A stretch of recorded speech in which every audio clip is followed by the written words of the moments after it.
Good evening. Bonsoir à tous. I'm George Schwartz. I direct McGill's Office for Science and Society, where we have the task of demystifying science and separating facts from myths. And you're going to get a good dose of that here tonight. Well, I'm absolutely thrilled to be doing this for several reasons. First of all, we are live. This is not Zoom. I do not have to ask. I do not have to ask anyone to mute their mics. I don't have to make sure that everyone is wearing pants. So this is really great after all the planning and having to put this off. And there are other reasons why I am thrilled. One is that I'm a longtime space buff, so this is going to be really exciting for me. And it's going to be exciting for you as well. This is going to be a unique event. And I would venture to say that there's a very good chance that you will never see a gathering like what you're going to see here tonight ever again. It's not often that you get to see 5 astronauts at one time. So it's going to be very exciting. Well, we're going to get things going here with a welcome video.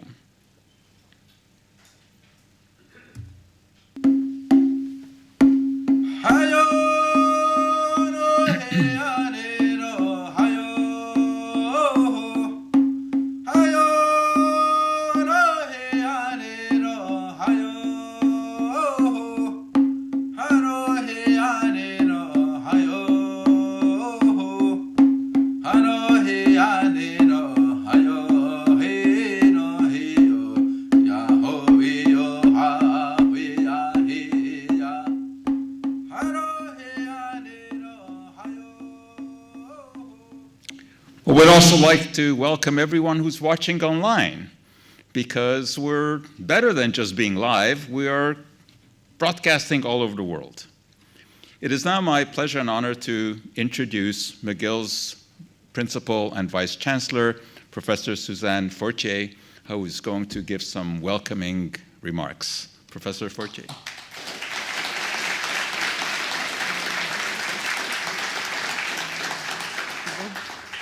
Merci Joe et bonsoir à vous tous. Mon Dieu, quel bonheur d'être ensemble ce soir avec vous tous qui êtes ici avec nous pour ce bel événement.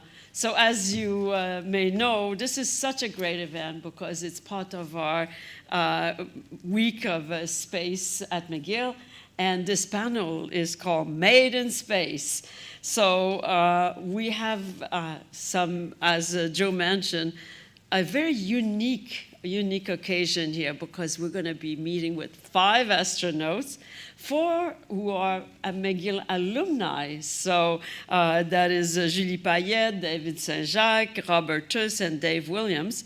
And also we have a very, very good friend and a famous Canadian, Marc Garneau, who's with us. So you may know that this is 2022. McGill is entering a 3rd century. And we wanted this to be a part of us launching our 3rd century and thinking also about our 3rd century and this occasion to bring to our university brilliant scientists, discoverers, trailblazers is really something that I think we'll remember forever as we launch our 3rd century, particularly because, of course, they've had the privilege of seeing our planet from above there, seeing how beautiful it is, but also how fragile it is. And something they often remind us is that we should take great care of our own spaceship as humans. And of course, our spaceship is planet Earth.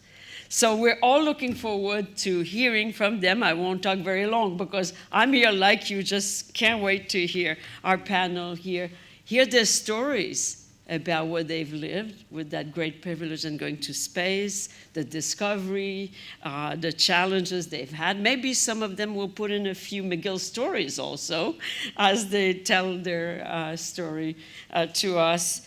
And so, sans plus tarder, je vous invite à vous joindre à moi pour accueillir très chaleureusement nos astronautes Marc Garneau, Julie Payette, David Saint-Jacques, Robert Thirsk et Dave Williams. Bonne soirée à vous tous.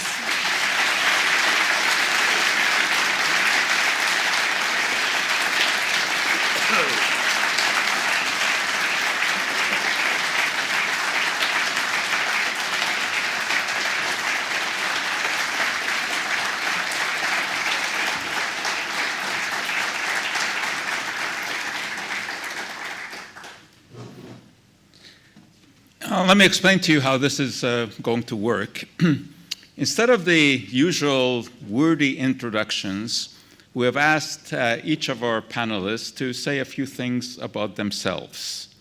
So we're going to start with that. We'll start with Marc, who's not a McGill grad. How did you ever get to space without being a McGill grad? That's a very good question. I feel a bit like an imposter tonight, but I have given a few lectures at McGill, so I'm an honorary McGill graduate. And the three things I'd like to leave you with is when I was young, what I really wanted to do was to join the Navy and to go to sea. And that's what I did in my first career. The second thing is that I crossed the ocean twice in a sailboat, and that was a great adventure. And I think it helped me prepare for going into space. Et la troisième chose, c'est que je suis un gaucher. Merci. Julie? Bonjour tout le monde. Il me fait grand plaisir d'être ici de nouveau dans le Arts Building parce que même si je suis un ingénieur gradué de McGill, je suis déjà venu ici au moins une fois. I did my undergrad here at McGill, but I sat on the corner of what was then University Street in Sherbrooke, wondering if I'd go into the music faculty or the engineering. Thank Lord I didn't go to the music faculty because I don't think I would have succeeded as much. Engineering was exactly where I belonged. I'm very glad to be back. I flew twice in space, and the other thing is that I am a Montrealer. I'm a 12th generation. I grew up just north of the city here, and I really felt that when I was at McGill, I came to my hometown as well as my alma mater. Julie, the jersey that you showed in the picture where in space, the Canadiens jersey, it was signed by Rocket Richard? Yes, I thought that it would make sense, believe it or not, Joe, to bring the rocket into the space, into the rocket.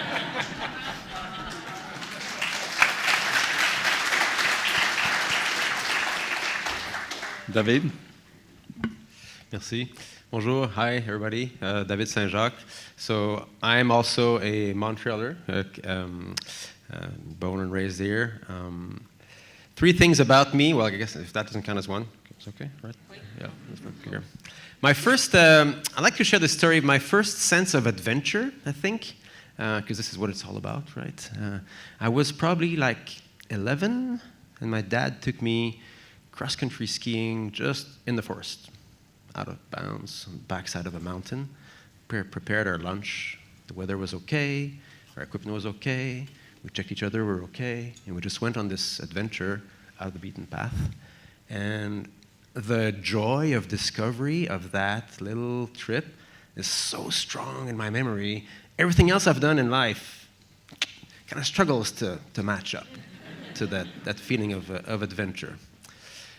In the same category, I learned I'm not a pilot by training, but I became a pilot like most astronauts do.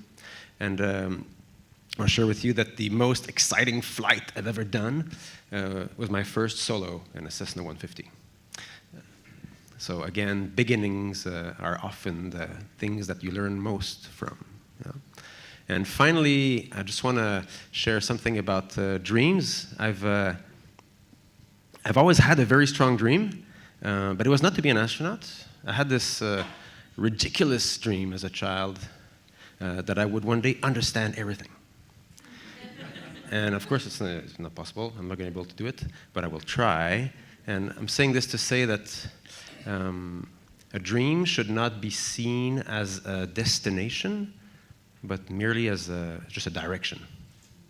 It's a reason to get up in the morning and do one step in that direction. You may never get there. It doesn't really matter. The important is to have a reason to get up and go. So listen to your heart. And you're a medical doctor, and you have a... But that's, you can Google that. No, but Bob?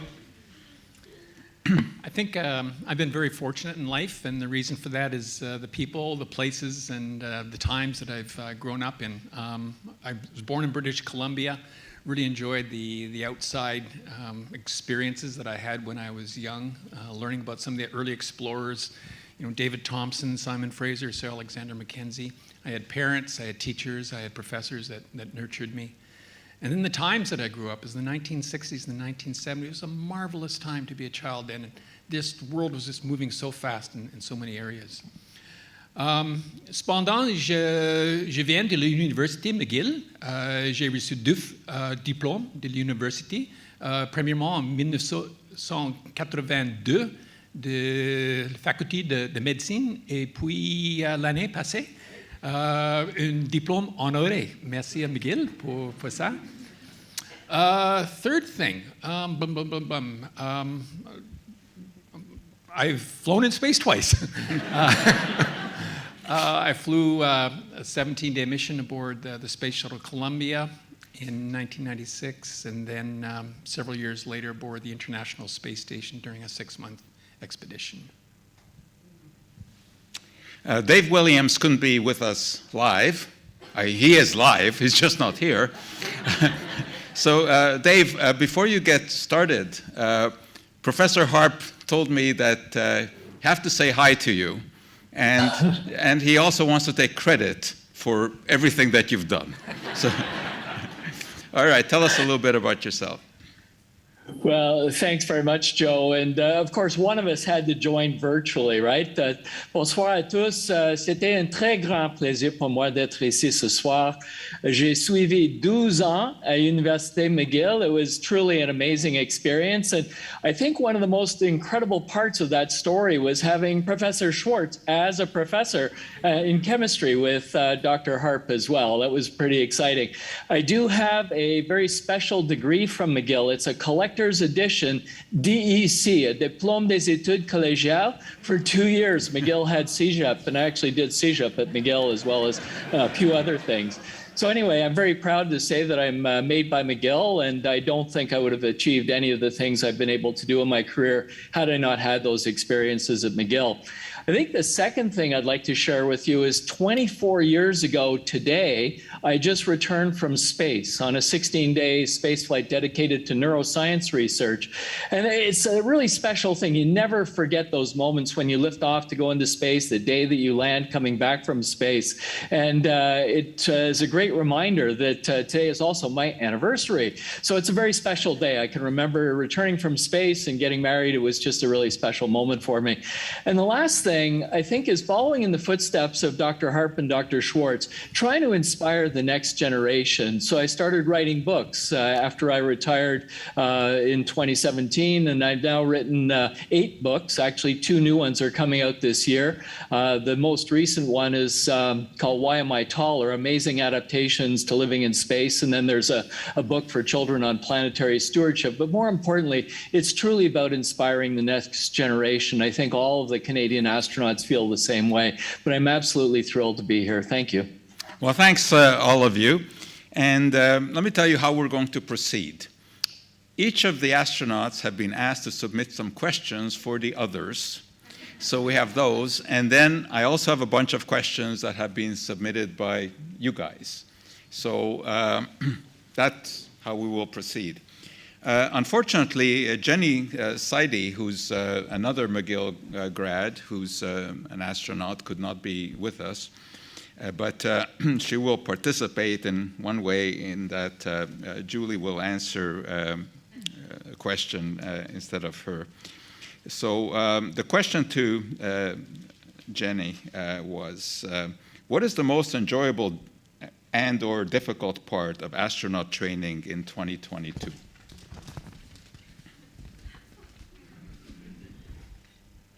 First of all, let me greet you.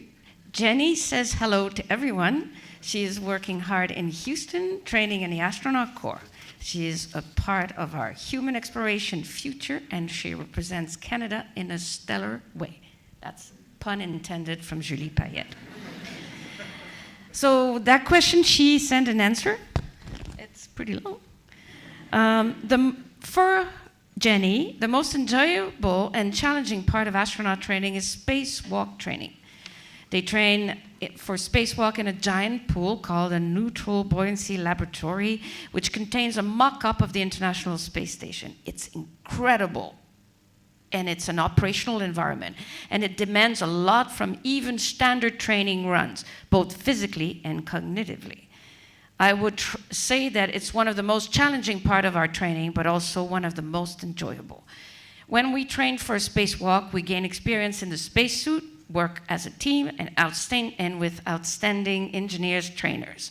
And we help develop procedures. And right now, we're also working hard on developing the next generation of spacesuits and procedures so that we can go beyond, return to the moon, and explore one day Mars. Thank you. Maintenant, j'ai une question pour David. C'était posée par Marc Garneau. Vous êtes un ingénieur, un médecin, mais aussi un astrophysicien, ayant reçu un doctorat de l'Université de Cambridge. Vous êtes clairement un homme curieux. Pourquoi l'astrophysique vous a-t-elle intéressé? I think, en français, l'astrophysique pour moi, c'était une question de perspective. Quand on est tout petit, on grandit, puis on pense que tout ce qu'il y a, c'est notre mère. Puis là, on se rend compte que non, il y a aussi notre famille, il y a notre maison, il y a notre rue, il y a la ville, il y a la province, il y a un pays autour de ça, il y a un continent, il y a une planète. Puis là, on se rend compte que la planète est... Enfin, ça, c'est pas gros même. Il y a une perspective plus grande que ça. Les galaxies, quand j'ai compris ça, je ne sais pas quel âge j'avais, 7-8 ans, c'est devenu une obsession pour moi de comprendre cette perspective-là de plus en plus grande. Puis l'astrophysique, c'est un peu la manière, c'est un peu cet effort. Je ne sais pas si vous avez... J'ai lu récemment un livre qui résume un peu l'histoire de la question très simple, où est-ce qu'on est? Et cet effort intellectuel sur des millénaires de juste comprendre où est-ce qu'on vit dans l'univers, c'est vraiment une abstraction, parce qu'on n'est jamais allé bien loin, dans le fond, là, in the greater scheme of things. C'est tout indirect, ça. Quand on regarde le ciel la nuit, c'est mystérieux, c'est joli, mais avant, ça a pris tellement de temps avant qu'on arrive à comprendre où est-ce qu'on est, qu'est-ce que c'est qu'on regarde lorsque le soleil se couche et qu'enfin on voit la réalité, parce que le bleu du ciel, c'est un peu une illusion, hein, que le monde se limite à la Terre, à la Terre des hommes, comme on l'appelle, alors que le vrai univers, c'est la nuit qu'on le voit. Donc, c'est pour ça, l'astrophysique, pour moi. Merci. Now we have a question for Dave, and this is from Julie. What is the future of commercial space? Will ordinary people be able to fly in space one day? I really want to know that. You know, it's a great question. I think it's a truly exciting time as we now see more and more private sector companies getting involved in human spaceflight. And not only are we getting more companies involved, but we're also extending the age range of individuals that are flying in space. Years ago, I would have said that the commercial opportunities are more in low Earth orbit, but now we have commercial companies looking at sending humans back to the moon and ultimately on to Mars. So I think for those of you that are interested in working in the space program, there's tremendous opportunities, both with government agencies, academic institutions, universities, but now in this new era of private exploration of space, there's tremendous opportunities for individuals to get involved from an engineering perspective, potentially to fly in space as a private astronaut. We just saw Canadian astronaut Marc Garneau coming back from the AX-1 spaceflight. So the future is very exciting, and the dream is still very much alive. Thanks. Marc, what are Canada's plans for space beyond the International Space Station? In a nutshell, we're going to go to the moon. This is Project Artemis, and a Canadian will have a chance to go on a mission that will orbit the moon. One of the early missions. It won't land, but he or she will orbit. And that's very exciting because only Americans have actually gone beyond low Earth orbit all the way to the moon. So Canada has the opportunity to have a Canadian go to the moon. And Canada will also contribute. We're not just going to fly somebody, but we will be contributing the next generation of robotics in terms of arm robotics that will have to be highly autonomous, in fact, be able to operate without human intervention using AI. And it, I think, is a very exciting future for Canada. We eventually want to work on the moon. We eventually want to do science on the moon. So that's really the next immediate target. And I, for one, and I think all my colleagues are delighted that Canada is part of that. Bob, you circled the Earth over 3,000 times. Did you get dizzy? No, that's not the serious question. What was the most enjoyable and the most difficult part of being in space for 6 months? Well, it would take me half an hour to tell you all the enjoyable things that I did.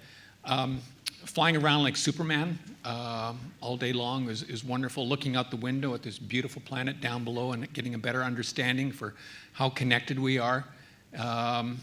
But this is going to sound like motherhood, but probably the most enjoyable thing was being with my crewmates. These 5 people from 5 other countries were marvelous people who were very talented, and we all had this common vision of trying to extend the capability of humanity into space. It didn't matter what your ethnic, your national, your cultural background was, we all felt like a team.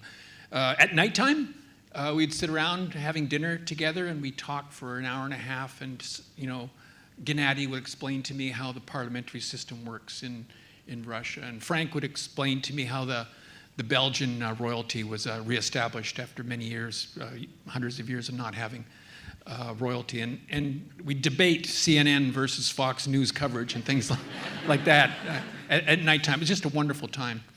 The worst part, without a doubt, was being away from my family. It's not just the 6 months that you're in space, but it's also the 2.5 years of training on the ground as well, when often 50% of the time we're away from home. So it's difficult to participate in family affairs from a distance. There, of course, every week there were incidents that happened in my family and my household that otherwise would have benefited from my role as a parent or as a spouse, and that was difficult. There really was a debate between CNN and Fox up there? Oh yeah. Something scary about that one. I'm going to coalesce a few questions here because some of them overlap. So many have asked about our prospective journey to Mars and what the challenges are, both technically and sociologically. So maybe if we could just have each of your views on the possibility of Mars. When do you think that will happen? What are the big obstacles that can be overcome? I think there's enough here for 4. Go ahead. Mark, you want to start off? All right. Well, it takes 6 months to get there. So quite different from going to the moon, which is only a few days. So that in itself is a challenge. Secondly, of course, as you know, the further you get away from Earth, the longer it takes for a communication from Earth to you to reach you. So when you hear somebody speak to you when you're halfway there, they will have actually said that minutes before. And so it doesn't make for instant communication. And thirdly, and I don't want to steal the thunder of the doctors that are here, but what happens if you have a medical problem on the way? So I'll stop there. We've never done this with a human being on board the spacecraft, but we know how to send a spacecraft to Mars. And not just one country, but several countries are able. And we know how to then operate a probe and a rover on the surface of Mars. The problem with humans is they need air, and they need water, and they need food, and they need care, and well, we've got to find a way to train a crew, to put a crew together. We have then to send them on their way, and we've never sent someone in the darkness of space for 6, 7 months that it would take to get there. We can only do that, by the way, once in a while when the two planets align. It's every 26 months or so. And when they're gone, they're probably going to be gone for at least a journey of 2 years, completely independent, because there's no dépanneur or 7-Eleven out there to help them, let alone a hospital. Once they get on the ground, they need to move, they need shelter, they need equipment. How are we going to send that? How is this equipment going to be assembled? Will they be able to walk, Bob, when they get to Mars? There's so many questions that are unknown. So one of the other questions, and of course I need to bring them back. We've never brought back anything from Mars. There are missions on the books right now to have sample return from Mars, but what they will do, very little, and then they'll send a rover down there who's going to literally pitch the samples in orbit, and then they'll have another orbiter that will pick up the samples. So can you imagine they do this with people? Off you go in orbit and wait until you get picked up, right? So that you can go back home.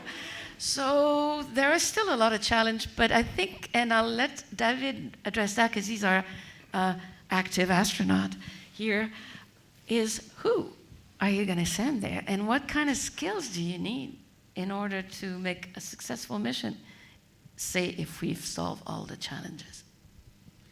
Can I get a show of hands? Who would go to Mars here? Yep. Doesn't surprise me.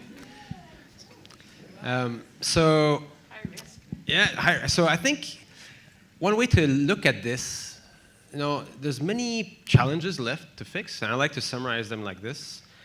We need to iron out recycling of resources, air, water, and kind of food production, basics of life. So that's going to help us fix some of our problems on Earth.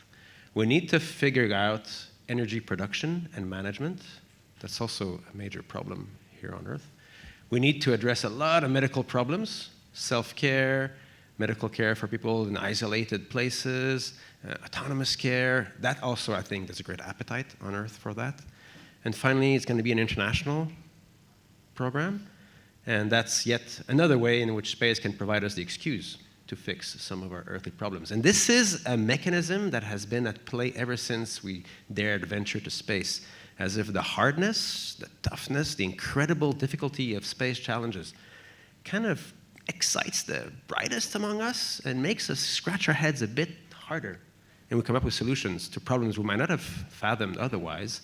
And then, of course, we benefit from it all. So it's going to take a while, decades. That means that the astronauts who will go to Mars and the engineers who will invent those machines and the scientists who will make it all happen, these people are probably born, but they're still young people. Could be you. It's a dream for your generation. It does force us to get along, doesn't it? It does. I think it will. Yep.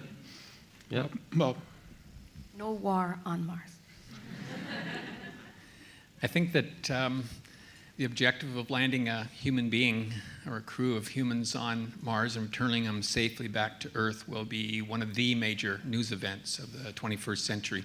In the same way that, the Apollo 11 astronauts landing on the moon back in the late 60s was probably one of the major events of the 20th century. I think there's many reasons why we want to go to Mars. First of all, can the geology of Mars teach us something about the past, the present, and the future of Earth?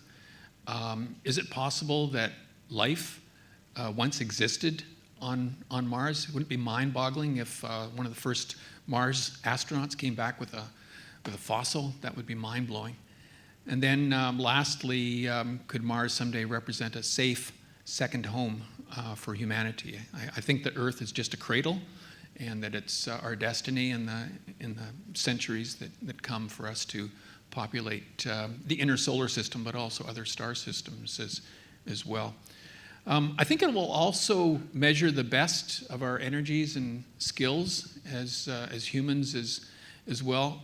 Without a doubt, the Apollo moon landing missions captured my attention when I was a child, and without a doubt, those missions played a role in the direction that my educational path and my career path went as well. And I'm hoping that, taking on an audacious challenge, by the world will inspire the next generation of young leaders as well to consider the impossible and put together a plan to accomplish it. Dave. Fantastic answers. I'd like to take it in a slightly different perspective and consider the opportunity. And if we think about this, we've had humans permanently in space, a permanent human presence aboard the International Space Station for the past 22 years. We're now planning on sending humans from low Earth orbit back to the moon and ultimately on to Mars. I'm hoping those missions to Mars will take place before the 100th anniversary of Apollo. But more importantly, this is the millennium in which humans will become a spacefaring species. And we can pause and think about the implications of what that really means, where we will be exploring space 100 years from now, 500 years from now. This is the beginning of humans living, working, habitating other planets within our solar system. And who knows, as technologies change, we may even figure out a way to practically travel the distances of the solar system within a much shorter period of time. So I think it is really, really exciting. And as David pointed out, the next generation of engineers, physicists, scientists that will enable these missions are in school right now or very young right now. And I think that's a really exciting thing to consider. Who will be the first Canadian walking on the surface of Mars? When you take a look in books and articles about challenges of Mars, you read so much about cosmic radiation and how this is an issue. But we've had people in the space station out there for a year. How come that isn't an issue on the space station and it would be a big issue going to Mars? I can take this one. Yeah, so space station is in space, but it's still pretty close to Earth, and specifically, it's still within the protection of the Earth magnetic field, which deflects a lot of the cosmic radiation and solar radiation. So we are more exposed to radiation than here on Earth, protected by the atmosphere, but not quite as exposed as the Apollo astronauts were on the way to the moon, and as people will be on the Mars transfer vehicle. So it's another order of magnitude, and basically, you're just gambling your life with cancer. How challenging is that a problem to solve? It is a matter of risk mitigation. You could always, there's an easy solution to protect yourself. It's just technically annoying. It's just very thick walls made out of concrete. So that's not valuable. But maybe you could imagine designing a spacecraft where the walls are lined with the fuel and the water. So you kind of live inside this protective layer. You just need atoms, basically, to absorb radiation. And of course, the shorter the trip, the safer it will be in that respect. Maintenant, j'ai une question pour Julie, de Marc. Vous avez été Capcom durant votre carrière d'astronaute. Qu'est-ce que c'est? Qu'est-ce qu'un Capcom? Capcom, capsule communicator. The person on the ground at mission control that speaks to the crew on behalf of the entire team of planners, engineers, directors, the folks that run the mission from the ground. And it's an extraordinary privilege because you get to not only interact with people who are in space, but you are a conduit of information. So it's part very much of astronaut training. To be a Capcom, it trains you because a lot of it is done in simulation, and then when it's the real mission, you do it with a real mission. Because you have to be very concise and very precise in the way you speak, it prepares you very well then afterwards when you are in space and you are interacting with mission control. The one thing, and maybe David you can talk because you were at mission control doing Capcom just last week, is, however, there's a difference. When you are in a simulation, you have a crew in a big simulator, there's a full contingent of mission control, there's a Capcom, and there are trainers who are putting in faults in the system. And all kinds of really bad things happen, and lots of alarms, and you have to solve the problem as a team. And we all do this very dutifully, and we often get to a satisfactory result. And if we don't, then like the McGill teachers got to tell you, not good. However, when the first time you're at the real mission control, and there is a real alarm, like at the beginning of Space Station, I don't know if you remember, perhaps Dave remembers, the smoke detectors had a bit of a flaw, and they were going off all the time. But the first time you see smoke, red, glaring, bells and whistle, and it's real, I can assure you that's when you really think that it's really important, the training. What you're learning at school right now, sometimes you think, well, is this going to be useful? Everything that you have ingrained into your head one day becomes useful, especially when you have to answer an unexpected incident. It's that experience that comes to the rescue, and that will be important going to Mars. The question for Bob. Can I add something about sure. that? Yeah. Why it is that it's astronauts that are Capcoms? It's from the very beginning of the space program. They quickly realized that for the crew in space, it's just better if they're talking to a friend. Even if they know the whole world is listening, you still get the impression that you're just talking to a friend. And that's one way. And the other way, and I think that's where I can provide a lot of value added to NASA, my ignorance is key. Because imagine this room, the mission control center, right? People there are smart, and they know what they're talking about, and they know their systems inside out. And they have this discussion, and some good fraction of it is a bit over my pay scale. I don't really understand everything. My job is to make sure that when I key the mic and talk to the crew, I understand what I'm saying. Because if I don't, they won't. So I'm just a perfect filter, because I have the same training as them. Yeah. Mark? So I have to add something as well. Going back to what David said, the very first time that the Americans launched somebody, this was in the Mercury program days, their intention was not to have an astronaut as Capcom. They had the intention of using a flight director or some sort of mission controller.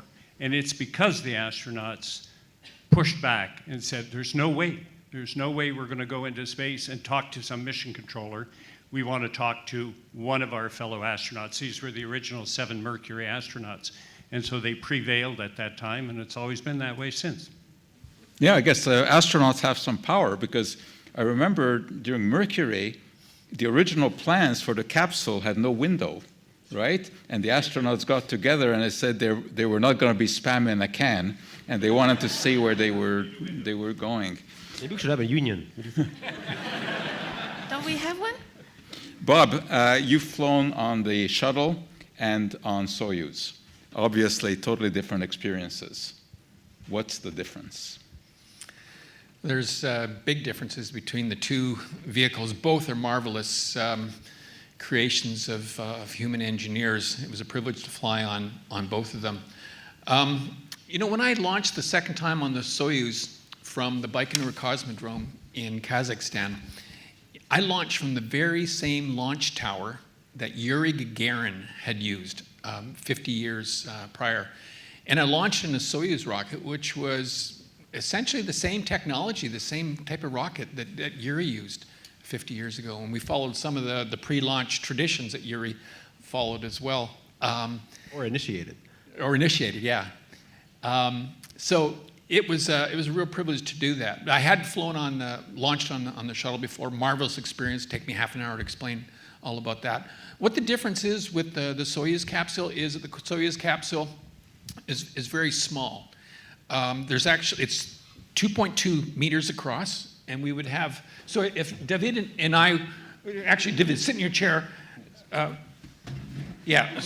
And we'd be like that, shoulder to shoulder, and there'd be one more person there, and I could actually, shake hands with that person there as well. With your knees? Yeah, our With your knees would be up like that. Up on your nostrils. And we do that for 2 days. And with all the cargo, you Yeah. can't even see each other's face. Yeah, because there's cargo all You just around. see each other's hands. Everywhere there's. Is there a there's coronavirus somewhere?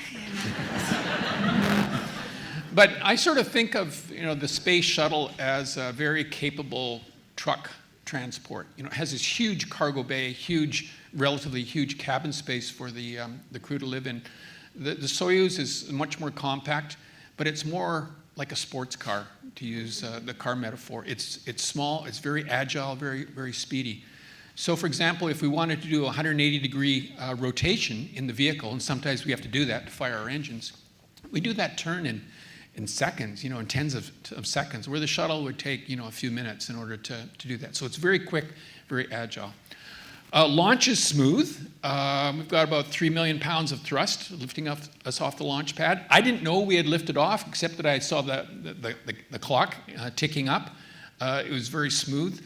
But I think what was a little bit distressing for me is that the Soyuz is a 3-stage rocket. So the first stage will fire, and then it will, when it runs out of propellant, it will stop firing. And the whole rocket goes from 4 Gs to 0 Gs. Before a second or two later, the second stage kicks in, and all of a sudden, bam! You get another hit with another 4 Gs. So we're just going back and forth. It's a classy Disney ticket.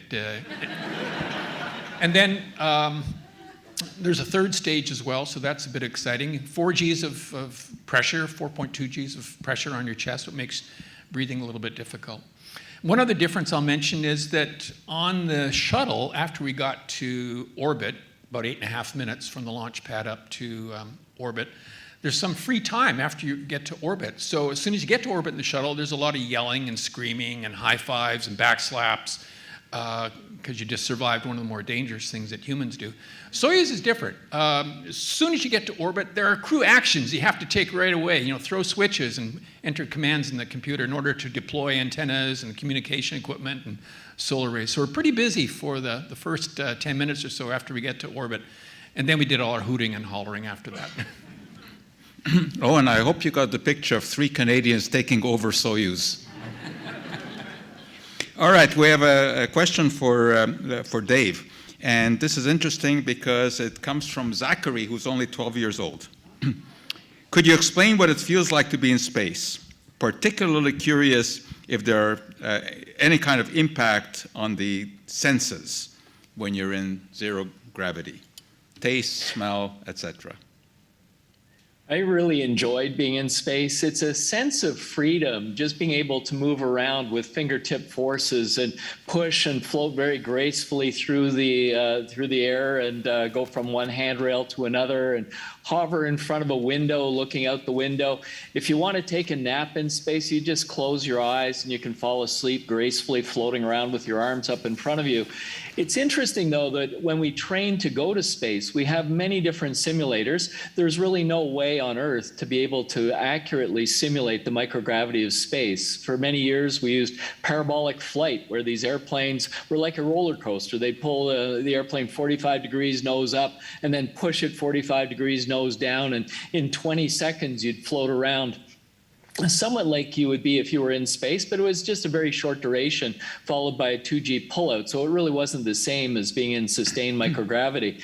And then we also used underwater training, particularly for the spacewalks. The challenge training underwater, though, is the water stabilizes you. And when you're doing a spacewalk, it's totally different in space than it is training underwater.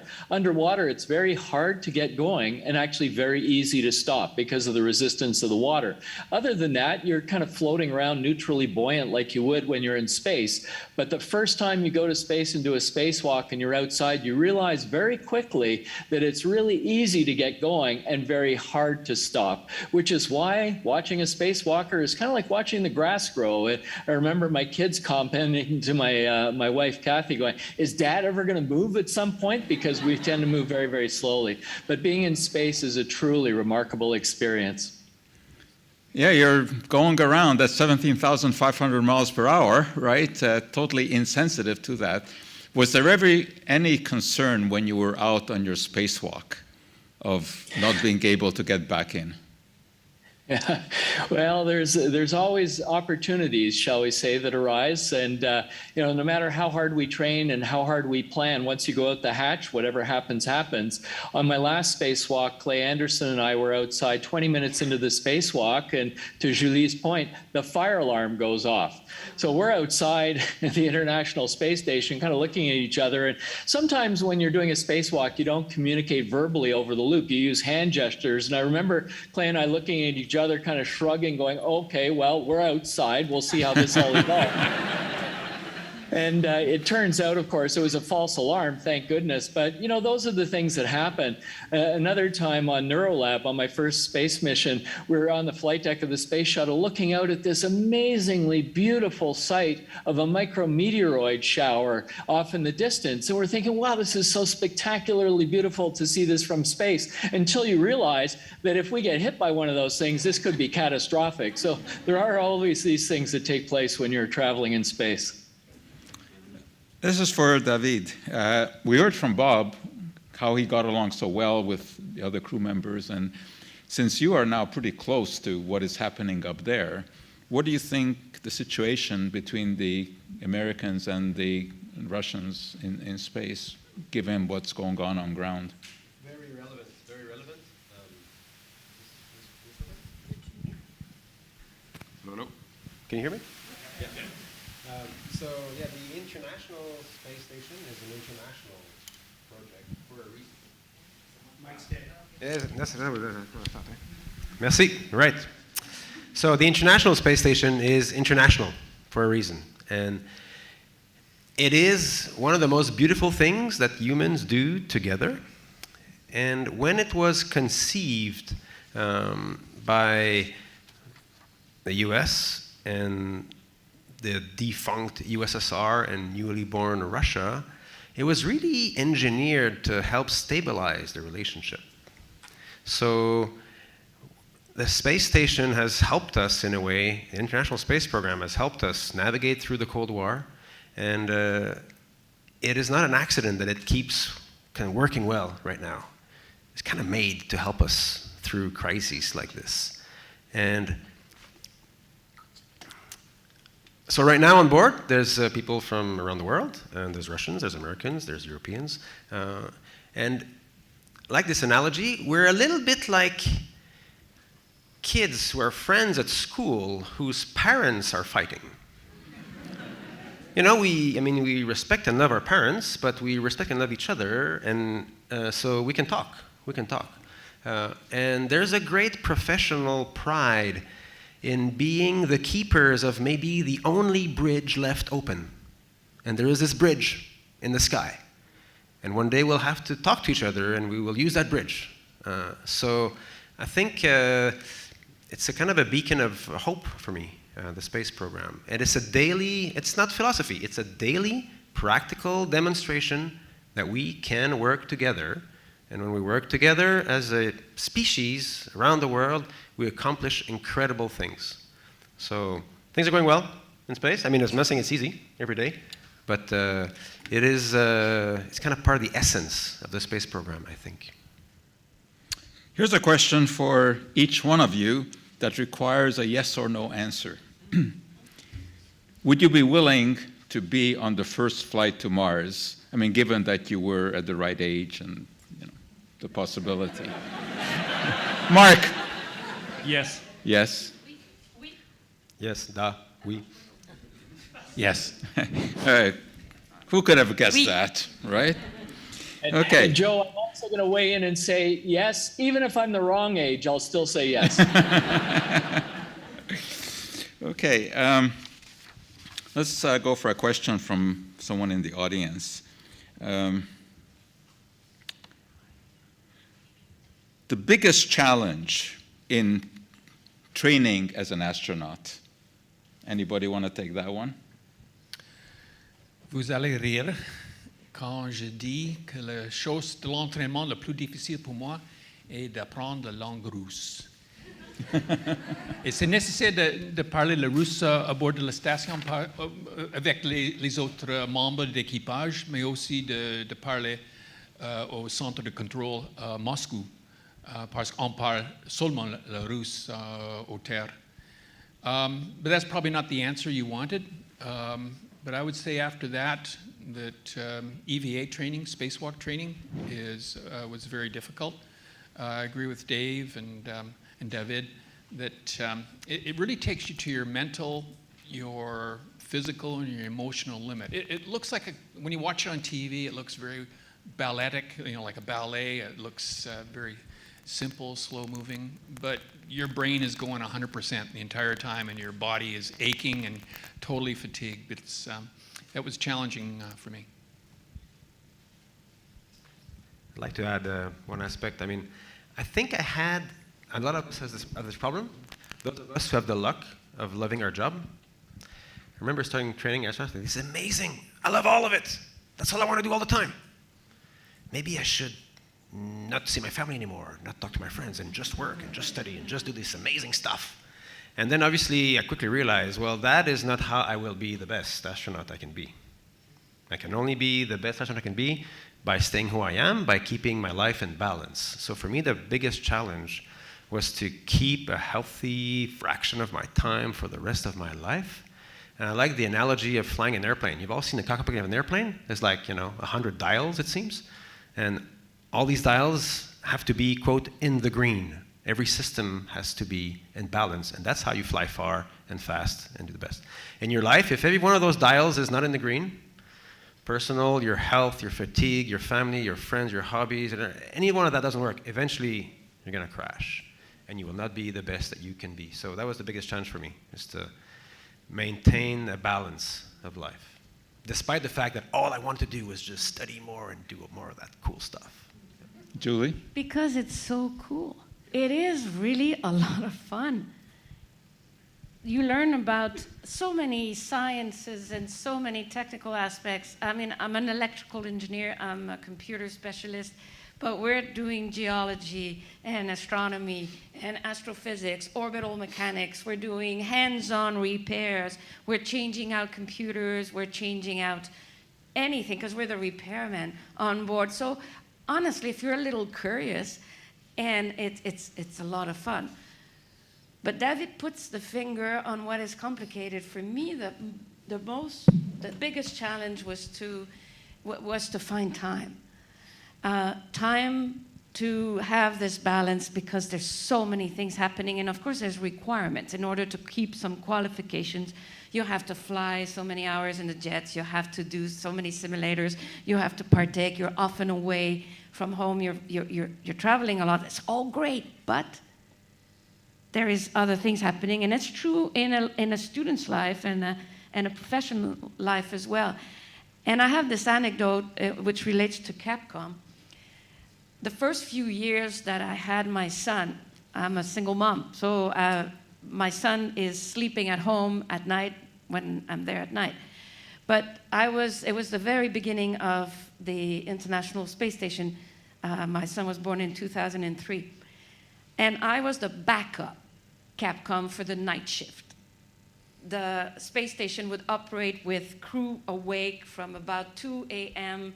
to about 4 p.m. so that Moscow and Russia would have part of the crew awake during their daytime, and Houston would have part of the crew awake during their daytime. So I'm a backup on the night shift. But they never call the backup Capcom. Mark, have you ever been called as a backup Capcom? No. Anybody? They never call the backup Capcom. The astronaut always shows up. 2 a.m. that night, someone calls and says that I have to report to mission control within 10 minutes. But me, I'm at home, and there is a one-year-old baby sleeping. What am I going to do? Well, that is another part of why this training is so great, is you get to work with extraordinary people, very, very talented folks, people who really believe in exploration and in furthering knowledge and working together and getting along. So I called a colleague, and the colleague was reported within 5 minutes, and I went and reported on duty. Julie, when you were listing all of the things that you had to learn, archaeology, you forgot chemistry. No, I didn't forget it because I was going to mention it specially. Very good. Can I have a funny anecdote about that? How fun it is. My 3 kids all went to the Johnson Space Center daycare. So there's a little daycare in the middle of this huge NASA campus. And so one day, my then, I guess, 4-year-old son probably said, "Daddy, I want to see your work, you know? Keep telling me." I mean, I told them I was going to astronaut school, you know? And so I said, "I want to see astronaut school." So I said, "Okay, I'll find a good day in the week where, you know, there's kind of a good time when I can bring him to the..." So I bring him to the simulation center, Building 9. There's all the mock-ups of the Soyuz, the space shuttle, the space station, Mars rovers, the spacesuit, all these places where we train for emergencies. So he's sitting on my shoulders, and I walk around, show him everything. And after like 15 minutes of this, he's amazed. He says, "But, Daddy, that's astronaut school?" "Yeah. But all I see is toys."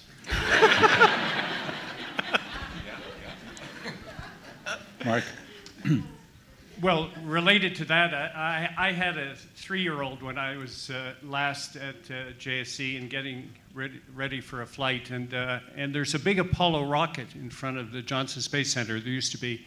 And my son told me later, he thought I went to the Johnson Space Center often, because I often took him there, and went into space every day, and then I came home at the end of the day. In his mind, that was my daily occupation. But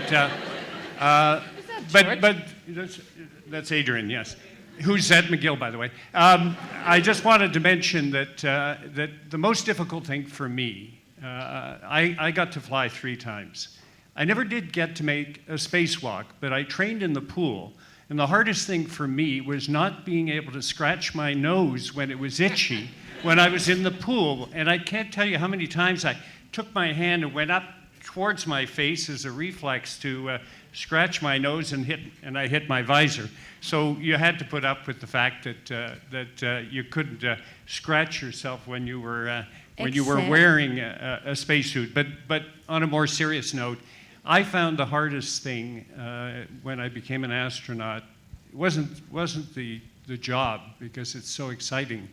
It's not taking yourself too seriously, because people have high expectations of you and treat you in a very, very special way.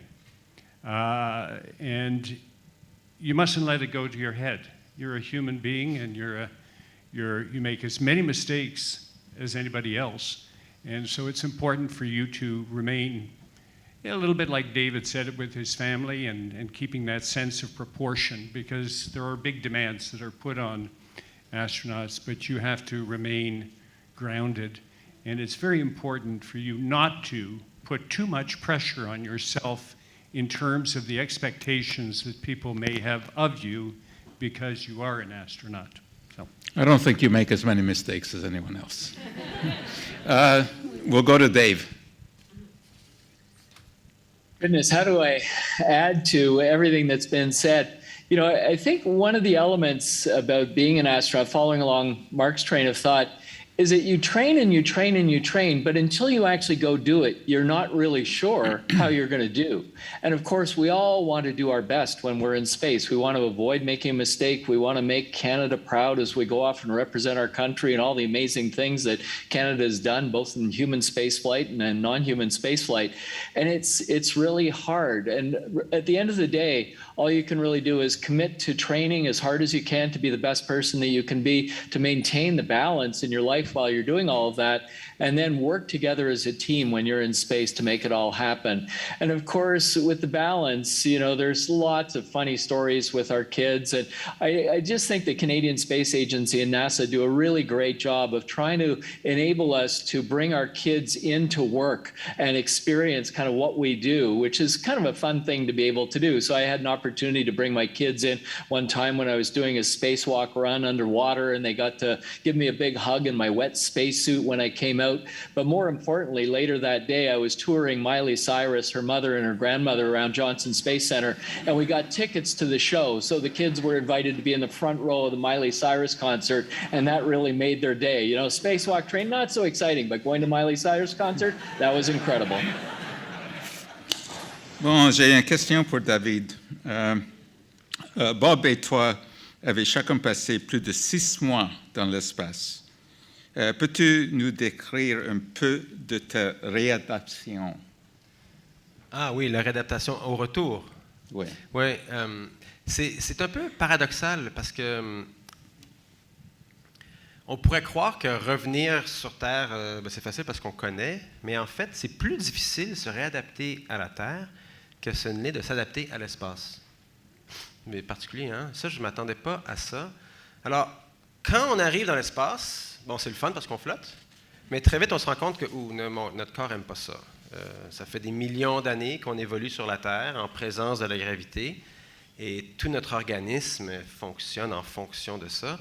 Et lorsqu'on enlève la gravité, il n'y a pas un système de notre organisme qui n'est pas affecté de mauvaise manière. Donc, on perd le sens de l'équilibre, on a la nausée, on est tous congestionnés parce que le sang monte à la tête, on est complètement désorienté. Puis après ça, il y a comme un stress là, à l'environnement, il y a un problème immunitaire, il y a l'exposition aux radiations dont on a parlé qui est dangereuse. Bref, on finit par s'adapter et c'est surprenant, mais après, you wake up one day, maybe after a couple of weeks, on a Sunday morning, make a coffee, suck your coffee with your straw, and go to the cupola, look at the Earth, it's amazing. You say, hey, I'm comfortable. I feel like I was born here. I fly, I'm not a rookie anymore. I don't crash everywhere when I fly. I'm like super agile. I just push with my pinky exactly in the right direction. No, I'm not tumbling around. I'm not crapping anything. I've stopped losing everything because in the beginning you just, zero G is fun, but to work, it's really annoying because you lose everything. You get to put everything in a pocket, in a Ziploc bag, under a Velcro, whatever. So after a month, you realize, wow, I'm super healthy here, super adapted. You do a lot of exercise, and you are at the top of your game. So the day I left space station, almost 7 months after getting there, I felt like a spaceman. I felt like I was born there. This is totally adapted to my environment, at the best physical shape I had ever been, basically. And then I come back to Earth. And then gravity absolutely crushes me. And it's frustrating because you think, wow, what are these millions of years of evolution for if I can't adapt to gravity? It's funny, we take it for granted, gravity, but it's actually a strange thing. And for about 2 days, the strangeness hits you. Like you go, take a glass of water, put it there. Oh, wow, it's amazing. Did you see that? Wow, it's like it stays there. That's so handy, it's amazing, You lose something, well, it's on the floor. It's not like, it's so handy.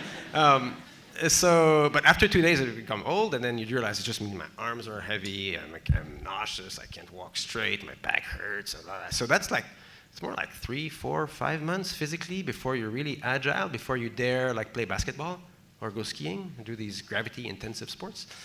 And then there's this kind of mental fog that remains, we call it space brains. I think it's a mixture of poor brain perfusion from just kind of disequilibrium in the vascular drainage, and then maybe you're just falling off the cliff of adrenaline suddenly, and you're like, kind of a blues. And the way you see astronauts come back from space, and it's like them, but in slow-mo. So that was very frustrating. I felt very frustratingly sluggish. You mean your brain really gets spaced out? You get spaced out. Yeah. So readaptation to Earth is frustratingly more difficult than adapting to space, which is scary when you think of people going to Mars. Because when we land in Kazakhstan or in Kennedy Space Center or whatever, there's doctors, nurses, your helpers, technicians, people, you're basically, they put you in a chair and they carry you around and everybody does everything for you. You're going to land to Mars, and no such thing. They're going to have to build their base the day they land. So this is not an easy problem to solve. Okay, we have sort of a technical question. When you put a satellite into Earth orbit, low Earth orbit, and reach the velocity 17,500, wherever it is, you're in a constant free fall around the Earth. There's no power needed, right? How is it that when we talk about going to Mars, aside from the thrust, of course, that you need to get out of Earth orbit, why do you need fuel to go to Mars? Well, you don't. You'll coast. You will when you land. You coast. You need to slow down when you get there. That's the problem. So I'll just give a orbital mechanics 101. Just make sure I understand why we don't need fuel around the Earth, right? If I throw this microphone at you, it's not going in a straight line. Agree? It falls. How far it falls depends on how fast I ascend it. Makes sense. The faster I ascend it, the further it goes, the more elongated the curve of the fall is. If you throw the mic fast enough that it falls on the other side of the horizon, such that the curve of its fall matches the curve of the Earth, well, it just keeps falling. Now, that speed is so huge, 17,000 miles an hour, that it's impossible to do it in air. There's too much wind. That's why you have to be in space and go super fast. And then you can just stay there. You're just falling, but the curve of your fall matches the curve of the Earth. So you're in free fall. And when you're an astronaut inside the space station, then you're like someone in an elevator, and you cut the cable, the elevator falls, the person is floating inside the elevator for a few seconds, and then they stop floating. So in space station, we're both floating, free falling. So you want to go to Mars, what you do is you wait for a conjunction where Mars and the Earth are on different orbits around the Sun. And so you wait until they're like in the right relative positions along those orbits, and to just accelerate the spacecraft a little bit, such that suddenly it aims not to go back around the world. You kind of stretch that curve to aim the point in the sky where Mars will be, according to mathematics, in 9 months. And you hope you did your calculation right. And there's like, when you get to the orbit of Mars, hey, Mars is there. But then you need to slow down, because you're going too fast. So that's the trick. So that's the technical challenge. You say, I want to go to Mars in 1 month? Maybe we could. But wow, that's retro rocket, better work. You know? So, and then you're going to need some fuel for adjustments of attitude and all that. But there's basically no friction. You're just going to coast along the way. It's going to be a very, very, very boring trip. Nothing's going to change. I would just add that you do need a little bit of fuel even if you're orbiting around the Earth. Even though you've achieved orbital velocity, there are some molecules up there, and they slow you down a little bit. And that's why you've all heard that the International Space Station needs a boost every once in a while to keep it at its 400-kilometer altitude. So once in a while, you need to reboost it, because it does decay in its orbit very, very slowly, because of the fact that there are molecules up there causing a very, very small amount of drag. And that's yeah, why those molecules, they cause a lot of problems. And that's why eventually all space junk does rain down on Earth, eventually. And Joe, if I can add one more point, is that once you're on Mars, you're going to need propellant to get you off of the surface of Mars and then back on this voyage back to Earth again. And right now we're thinking that it's impossible to bring along such a huge, huge, huge propellant tank all the way to Mars so that you can fly on the way back home. So a new technology that we're starting to develop today is what we call in situ resource utilization, which means plants on this, manufacturing plants, production plants on the surface of Mars that can extract oxygen, extract water, extract propellant from the atmosphere and from the soil resources on Mars for the trip back. And I say that, Joe, only to keep you happy, because you're trying to work chemistry into this discussion. And so chemistry is important to get astronauts back home to Earth. Good, now we got you on track. Okay, what would you say to students who are contemplating a career as an astronaut, compared to the training that you had to go through? Do you think they will have to go through the same, or will things be simpler in the future because spaceflight has changed? Anyone want to handle that one? Julie? I don't think it's going to get simpler. It's like you're not going to get simpler aviation and piloting techniques. If you are contemplating a career in aerospace, and I highly recommend it, both on the ground and, if possible, in orbit, right now having a technical degree is certainly to fly very important, because we are operator of a machine, a spacecraft. And that skill is very useful. But when we're going to endeavor to go back to the moon and then to Mars, certainly to Mars, it's the diversity of skills within the crew that will be paramount, because there's no return. You can't change your mind on the way there to bring in on board someone that can do surgery or that can do repairs. If you would like to embrace this type of career, learn all you can. Be all you can be. Be yourself. Find your interests. There's so many fields that contribute to the field of space. Space is not a field on itself. It's a platform. It's where we function and where we operate. We can operate deep down in the sea. We can operate on the ground. We can operate in the air, and we can operate in space. And in there will be a more important need for more diverse type of people that will have various skills. We were talking today with Bob of the fact that someone who has, say, for example, an engineering degree and a medical degree is very well prepared to go on this kind of mission or confinement mission or remote missions. It's going to be very much to be defined. Can I add? Yeah. If I may. So I think Julie explained well the kind of what's called the intellectual aspect, right? You need to find something you love, because that's the only way to be good at it, and then be the best you can be as broad as possible intellectually. But there's two other aspects that I think are essential to the profile of an astronaut, and I think anybody basically. You have to take care of your body. You're young, you can take it for granted. You basically look like your genes right now. That's not true all your life. At some point, you look like your habits. So respect your body. It is your best friend, your best tool, your most fundamentally important tool in life. Whatever your dream is, you need your body to work well, to do it. So be careful what you eat, what you sleep, how you sleep, the stress, exercise, all that jazz. You've heard it. And the third aspect is in terms of personality, character. There's one thing that Bob mentioned, Julie mentioned in the story about Capcom. One thing that you notice hanging around with astronauts is these people are trustworthy. If an astronaut says, I will do it, they will do it. There's no question.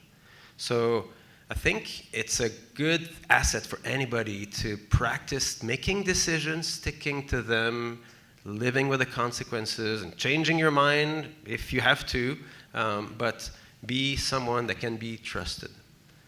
And that will serve you well, whatever your dream is. Marc? Yeah, and I think it's been well covered. J'ajouterais une autre chose, c'est la communication. Comme vous savez, on est tous ici sur la scène en train d'essayer de répondre aux questions. Alors, il faut savoir comment communiquer, il faut aimer communiquer, et il faut le faire aussi clairement que possible. Parce qu'on n'est pas seulement sur la scène, des fois, en train d'expliquer aux gens qu'est-ce que c'est que d'être un astronaute, mais quand on est un membre d'un équipage et qu'on travaille ensemble et qu'un problème se produit et qu'on a très, très peu de temps pour réagir, il faut réagir correctement et clairement. Alors, la communication devient extrêmement importante à ce moment-là. When you're a Capcom or when you're a crew on orbit and there's very, very little time to address a problem, learning how to be clear and concise to the point is a skill. And I think we can all develop it as we go along. Some people say, as a politician, there's no way I could ever achieve that because we all like to talk all the time. But, you know, it is possible to develop that skill. It's not a natural one, but I think communication is an important part of being an astronaut. Bob? You know, I think you're picking up this evening that to be a good astronaut, there's a number of technical skills that you need to have: robotics, EVA, rendezvous, docking, things like that. But there's also a lot of non-technical skills or personality traits that you need to pick up as well. We've talked about some of those this evening as well. I'd like you to regard those undergrads and those grad students that are here today, this evening, I'd like you to regard McGill University as the pre-astronaut training. And but your training is not taking place solely in the classrooms and the laboratories here, where you're picking up the knowledge, the skills.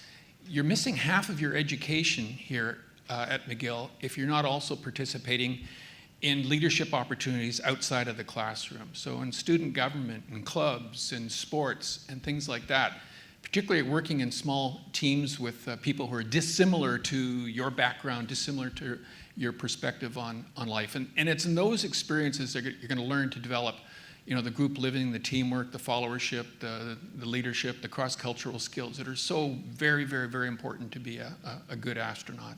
So for the students here today, really get involved in some of the extracurricular, outside of classroom activities. Those are important experiences that will build up your capability. Dave, you want to add anything to that? Yes, I think one of the things I've learned throughout my career is the importance of not letting other people define your dreams for you. Arguably, I'm a product of the 1960s, an era where the United States and Russia were exploring space. Canada was the third country in the world to launch satellites into space, but we didn't have a human space program. And when I talked to my teachers about my dream to become an astronaut, they told me that was impossible. And one of the things that I love to say about the space program is we make the impossible possible. And that's a very bold assertion.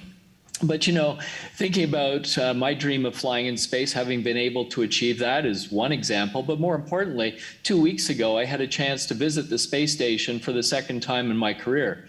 This time, I visited it using a technique called two-way holoportation. In other words, like Star Trek, beam me up to the space station. And it was an amazing opportunity. It took a couple seconds for me to get on board the US lab and the space station, looking up and down both directions in the lab. Yes, I was highly pixelated and maybe didn't survive the transport as well as if I went there biologically, but it illustrates how we in the space program take on these insurmountable challenges and make them possible. When I started at McGill, it was in 1971, and I took cell and molecular biology, which in the day, we talked about the possibility of mapping the human genome, which was considered impossible back in 1971. In fact, there was a question on the final test. I'll kind of never forget it because, of course, we now have gone on to map the human genome and make amazing discoveries of medicine. Dr. Tom Chang at McGill taught a course in artificial organs in the 1970s, where in many cases we're thinking of humans as becoming bionic in the future. And now, of course, when we think about the smart prosthetic devices that we have, the nano devices, the robotic technologies that we have, all of these are remarkable illustrations of what you can do when you actually challenge yourself to be your best and to try and make the impossible possible. So I would say don't let other people define your dreams. Whatever your dreams are, wherever they're going to take you, just go for it with passion, commitment, and resilience, and realize that the journey is full of twists and turns, but it's amazing the things that can happen when you're able to achieve what you dream of doing. And if you can't do it, go into chemistry. All right, the final question. And this is statistically the question that is most frequently asked of astronauts. When nature calls in space, is it a problem? I will ask, can I ask the audience to help me answer this? Like an engineer would. So, you need to pee. How do you do it on Earth? And can you do that in space? First thing, how do you get it away from your body on Earth? Well, gravity makes it fall. Yeah, it doesn't work in space. Okay, so we need to figure out another way right from the bat. So the way we do it, it's like peeing in the tube of a vacuum cleaner. Air suction. Okay, that works. It's not that strong a suction, but suction. All right, then, on Earth, how do you capture it? Oh, you pee in water, and then you flush it. You can't waste water like that in space. Not a good. Second step doesn't work either. So we're going to do it. Okay, so we have this machine that you pee into, and that extracts H2O from your pee. And then we turn it into drinking water. So today's coffee is tomorrow's coffee.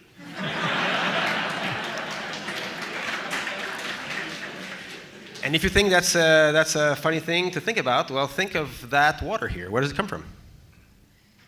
Is that new water? Is there such a thing as new water on Earth? Of course not, right? This is essentially rainwater that's been collected, essentially, right, somewhere. And rainwater is evaporation from the ocean, which is filled by all the rivers, including the sewage. So this is recycled. There's a little bit of dinosaur pee in that glass. So David,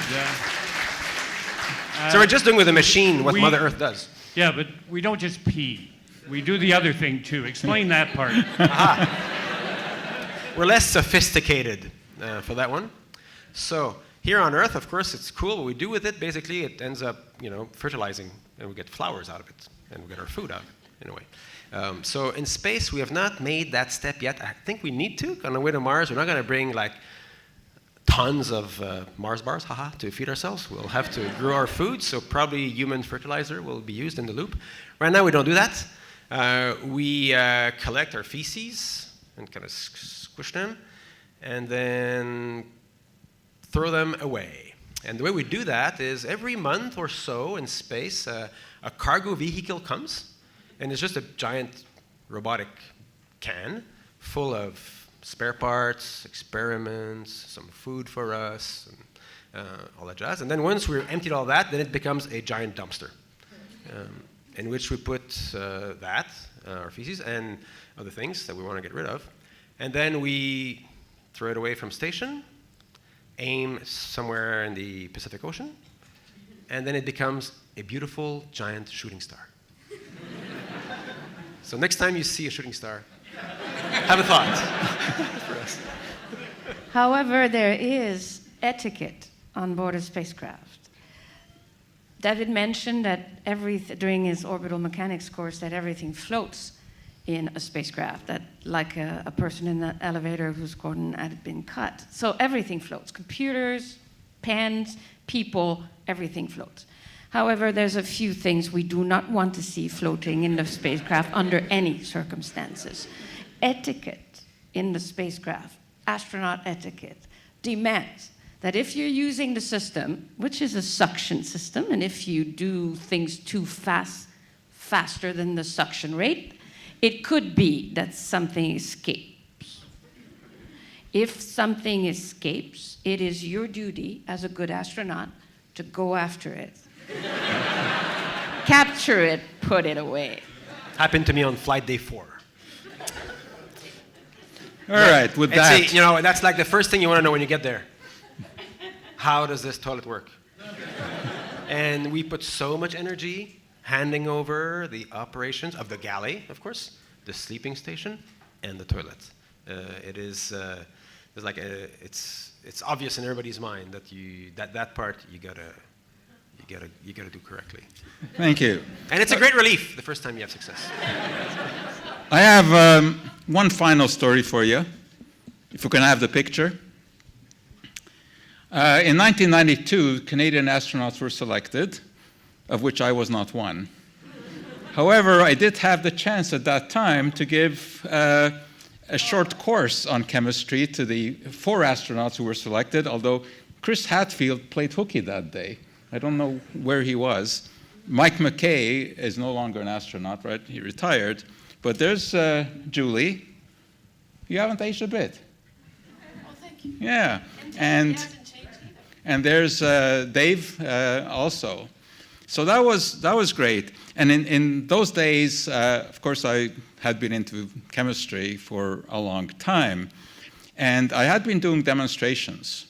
And the very first demonstration I ever did when I started to teach chemistry, which was way back in the 1970s, was stimulated by my interest in space. More specifically, by the V-2 rocket that the Germans had developed during the Second World War, which was a terrifying weapon. It would fly about 200 miles from, it was launched from Europe onto targets in England in a parabolic path. And at the apogee, it actually reached the space. It was quite something. And it used alcohol as the fuel and liquid oxygen as the oxidizing agent.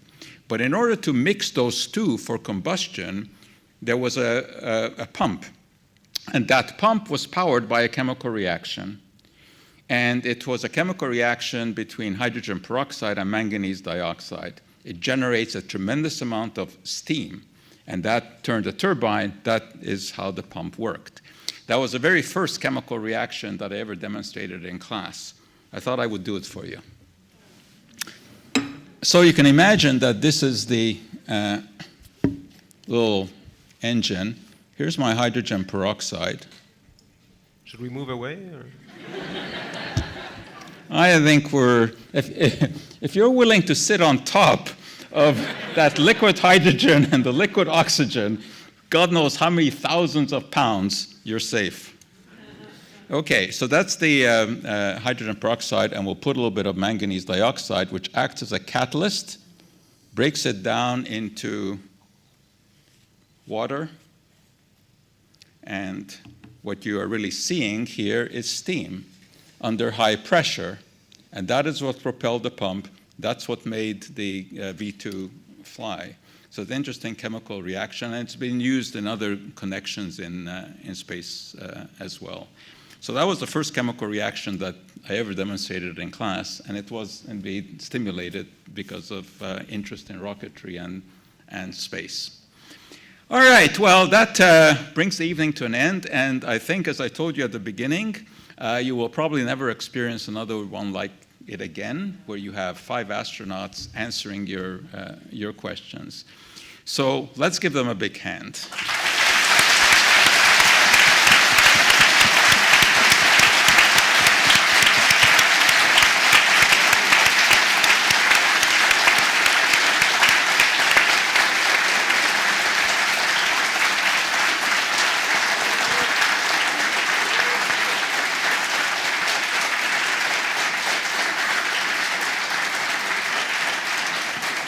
And someday, one of you may be sitting up here doing the same thing. But I want to leave you just with one last quote. And this comes from Robert Goddard, who really was the father of American rocketry, starting way back in the 1920s, launching pretty small, unsophisticated rockets. But he had an interesting quote. And that was that the dream of yesterday is the hope of today and the reality of tomorrow. And all of you have experienced that. So again, thanks all of you for attending this memorable evening. And we just asked one last thing, because I think Owen wants to take a picture of everyone. So please let us take that picture before you rush down and attempt whatever you're going to attempt to do.